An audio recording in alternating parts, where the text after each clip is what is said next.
Hello and welcome back. In this module, you'll learn the importance of implementing your action plans as well as taking action in order to manifest your goals. Planning is not everything unless you take action. Think clearly and count the number of times when you think about goals and compare with the number of times when you take action. The number of thoughts and mere plans would obviously be more than you're taking action. Think of problem solving and execute your thoughts or plans by taking action. Problems are a part of life, and you would confront them on your journey to success very often. Prepare in advance about how you approach and overcome them. Start small, and consistency is the key. Let's imagine whatever you want to be. An example, a skillful chef with artistic food presentation. You always need to start cooking and prepare food on a daily basis, twice to thrice a day. You would watch others doing it, learn from their tricks, practice simple recipes first, with simple ingredients, and then carve your way up to work harder on complex processes.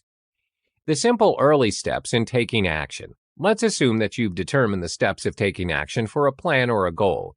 The first step is to jot down a goal and write down the plans for execution in simple 5 to 7 steps. Secondly, you need to be a critic of your own plan because there's no one so desperate to achieve your goals other than you. The execution of your plans. There are 3 important steps which will aid you in the execution of your plans.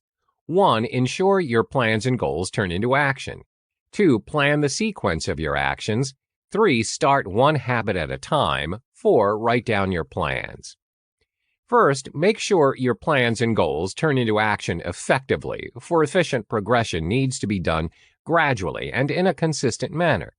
Look cautiously at the lists and things you have in your action plan along with management plan as a backup. A few commonly matched examples are low financial resources, less time and energy or attention, and interest. All these are highly demanding, but you have to brainstorm solutions as a management plan. For instance, plan your savings and start to save money from now. Ask a friend's help, listen to a motivational speaker, and so forth. Secondly, ensure and carefully plan the sequence. Identify which plan would be implemented step by step and with grace. The orderly structure and points from which action needs to be taken by you is of the utmost importance. Sequence matters when you're planning to execute a long-term goal or plan. Long-term plans always have some systematic steps and orderly management, so you have a more realistic approach in achieving your goals. Prioritize and pick one goal that demands urgency and which you're able to execute immediately. In this stage, immediate goals are the focal point. Bring all steps of the goal together and analyze them as an overall task. Note the possible potential challenges the specific goal might have and list management options for the probable challenges.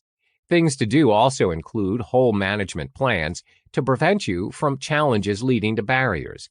You must decide a deadline for each step and keep moving towards success using a wide variety of methods. A blend of different activities never lets you down. The third element in the execution of your plan is to start one habit at a time. Sometimes great plans demand equal amount of flexibility and rigidity to control the actions and managing of your own behavior. The fourth step is to write down your plans.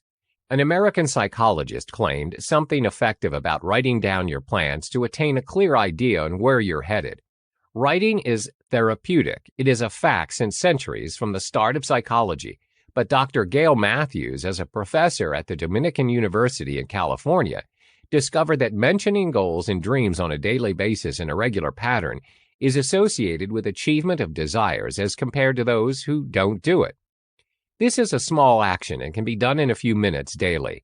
The best time is again before sleep, but one can do this any time of day. You'll be more likely to be a winner often than a loser. Writing the goals is both the element of science and an art. It portrays how goal setting works. The principle is based on how the brain works. Neuropsychology stands here and presents 2 brain sides connected and wired electronically by corpus callosum.